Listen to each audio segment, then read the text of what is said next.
اعوذ باللہ من الشیطان الرجیم بسم اللہ الرحمن الرحیم ان الذین آمنوا والذین هادوا والنصارى والصابئین من آمن باللہ والیوم الآخر وعمل صالحا فلهم اجرهم عند ربهم ولا خوف علیہم ولا هم يحزنون۔ یہ تحقیقی بات ہے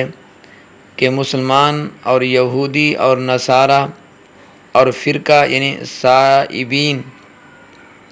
جو شخص یقین رکھتا ہو اللہ تعالیٰ پر اور روز قیامت پر اور کارگزاری اچھی کرے یعنی عمل کرے نیک،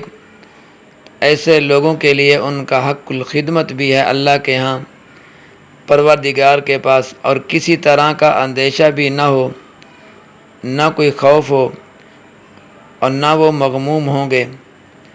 نجات کا معیار ایمان اور عمل صالح ہے، یعنی نجات کا معیار ایمان اور نیک اعمال ہیں۔ دنیا کے اندر انسان اچھائی کرے یا برائی کرے یا دونوں کام کرتا رہے، نیکی ہی کرے برائی نہ کرے، بدی نہ کرے، لیکن مرنے کے بعد اگر وہ ایمان اپنا ساتھ لے گیا ہے، ایمان اپنا بچا کے لے گیا ہے، ایمان کام آئے گا اور نیک اعمال کام آئیں گے، اور اس کے علاوہ کوئی چیز اللہ کے ہاں قابل قبول نہیں ہے۔ اگر ایمان نہیں ہے بات ختم ہو جاتی ہے۔ یہود مدینہ جن کو یہ واقعات اور حالات بسلسلہ تبلیغ اسلام سنائے جا رہے ہیں، ان کو خیال یہ گزر سکتا تھا کہ اب تو معذرت کر کے اگر ہم ایمان لانا بھی چاہیں تو حق تعالیٰ کے نزدیک غالباً قبول نہ ہو۔ کیوں؟ ہم کچھ بھی کریں، ہمارے آباء و اجداد کے جرائم کے سبب سے ہماری دینی اور دنیاوی ذلت دور نہیں ہو سکتی۔ تو اس خیال کے رفع کے لیے یعنی اس خیال کو ختم کرنے کے لیے اس آیات میں ایک قانون کلی بیان فرمایا جاتا ہے کہ اللہ تعالیٰ کے نزدیک محض نام اور لقب کوئی چیز نہیں، نہ ان کے ہاں کسی مخصوص نسل یا قوم کی خاندانی عزت اور امتیاز قابل اعتبار ہے۔ اللہ کے ہاں صرف اور صرف ایمان اور اعمال صالح یعنی نیک اعمال پر دار و مدار ہے۔ پس کوئی مسلمان ہو یا یہودی یا عیسائی ہو یا صابئی ہو، اللہ کے دربار میں کسی کی تخصیص نہیں۔ جو شخص عقائد اور اعمال میں پوری اطاعت اختیار کرے گا، خواہ وہ پہلے کیسا ہی ہو، اللہ کے یہاں مقبول اور اس کی خدمت مشکور ہے۔ اور ظاہر ہے کہ بعد نزول قرآن کے پوری اطاعت دین محمدیہ صلی اللہ علیہ وسلم یعنی مسلمان ہونے میں منحصر ہے۔ مطلب یہ ہوا کہ جو سچا مسلمان ہو جائے گا مستحق اجر اور نجات کا، یعنی اس کو اخروی نجات ملے گی۔ گویا اس آیات میں لوگوں کی نجات کے لیے 3 باتوں کا ہونا ضروری ہے، لازمی ہے۔ فرمایا ایک تو اللہ کو ماننا، اور جب اللہ کو مانیں گے تو اس کے احکام کو بھی مانیں گے، اور اللہ کے احکام رسول اللہ صلی اللہ علیہ وسلم کے ذریعے سے معلوم ہوئے، اس لیے کہ رسول اللہ صلی اللہ علیہ وسلم کا ماننا بھی اللہ کے ماننے میں شامل ہو گیا۔ دوسرے آخرت کو ماننا، جب آخرت کو مانیں گے تو عذاب، ثواب، جزا اور سزا، جنت اور جہنم کو بھی مانیں گے۔ تیسرے اعمال صالح یعنی نیک کام کرنا، اور نیک کام وہی ہے جس کو اللہ اور اس کے رسول صلی اللہ علیہ وسلم نے نیک بتلایا ہے اور جس طریقے سے بتلایا ہے۔ گویا اللہ اور اس کے رسول صلی اللہ علیہ وسلم کے احکامات کی اتباع کا نام عمل صالح ہے، نیک اعمال ہے۔ اگر کوئی آدمی اپنے ذہن کے مطابق، اپنے دل کے مطابق یہ فیصلہ کرتا ہے کہ یہ کام ہے تو نیک، اگر کر لیں گے تو ہمیں اجر ملے گا۔ میرے دوستو، جس عمل کے اندر، جس کام کے اندر، جس نیکی کے اندر اللہ کے نبی صلی اللہ علیہ وسلم نے خود نہیں کیا اور نہ ہی صحابہ کو اس کام کا کرنے کا حکم دیا ہے، اور اگر صحابہ نے کیا ہے اس کام کو اور آپ علیہ السلام خاموشی کر گئے ہیں، خاموش ہو گئے ہیں، سکوت اختیار کر گئے، پھر بھی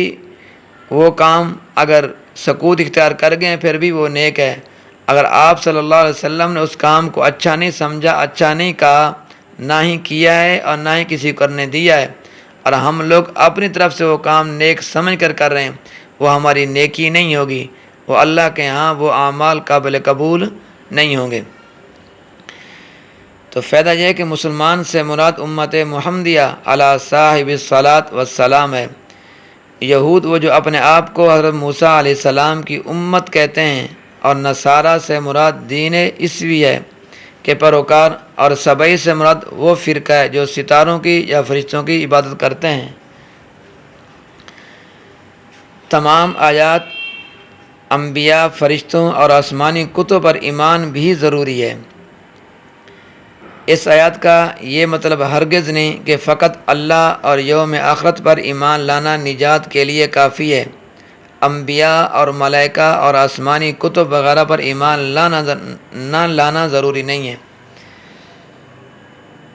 قرآن کریم کی صدہا آیات اور نصوص اس بات پر صراحتاً دلالت کر رہی ہیں کہ جو شخص انبیاء اور ملائکہ کا انکار کرے وہ قطعاً کافر ہے، کیونکہ اللہ اور یوم آخرت پر ایمان لانا اس وقت تک ممکن نہیں جب تک انبیاء اور ملائکہ اور آسمانی کتب پر ایمان نہ لائے، اس لیے کہ اللہ تعالیٰ کی ذات اور صفات اور آخرت کے احوال کی معرفت کا ذریعہ انبیاء اور کتب آسمانی ہیں،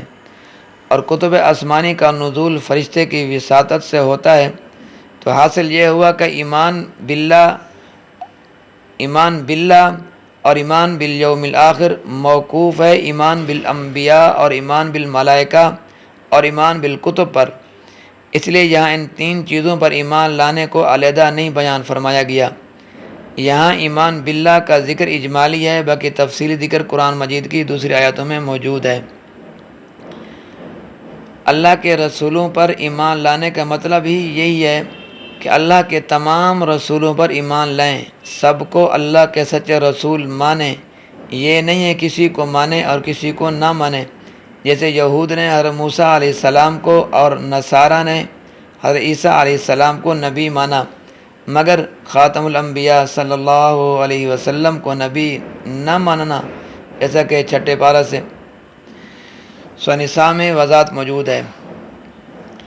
تو خلاصہ اس آیات کا، ان آیاتوں کا خلاصہ یہ ہے کہ اللہ تعالیٰ کے یہاں کسی فرقے کی تخصیص نہیں، جو بھی صحیح معنی میں ایمان لے آئے اور عمل صالح اختیار کرے، یعنی نیک اعمال اختیار کرے، نیک اعمال کرے، وہ عذاب الہی سے نجات پا جائے گا، خواہ وہ پہلے سے کیسا ہی ہو۔ اور ایسوں کے لیے ان کا حق الخدمت بھی ہے اللہ کے ہاں، اور ان کے پروردگار کے پاس پہنچ کر اور وہاں جا کر بوجہ ایمان صالح کے کسی طرح کا اندیشہ بھی نہیں ان پر، اور نہ وہ مغموم ہوں گے، یعنی ان تمام شرارتوں کے بعد بھی اگر اسلام قبول کر لیں تو گزشتہ سب معاف ہو جائے گا، اور ان کا ایمان اللہ تعالیٰ کے ہاں کیا ہوگا؟ مقبول ہوگا۔ بس دعا کیجئے کہ اللہ تعالیٰ ہم کو اپنی ذات اور اپنی صفات اور یوم آخرت پر حقیقی اور سچا اور پکا ایمان نصیب فرمائیں، اور اس ایمان کے ساتھ اعمال صالح بھی نصیب فرمائیں، اور اس کا اجر اور ثواب اپنی رحمت سے ہم کو آخرت میں عطا فرمائیں۔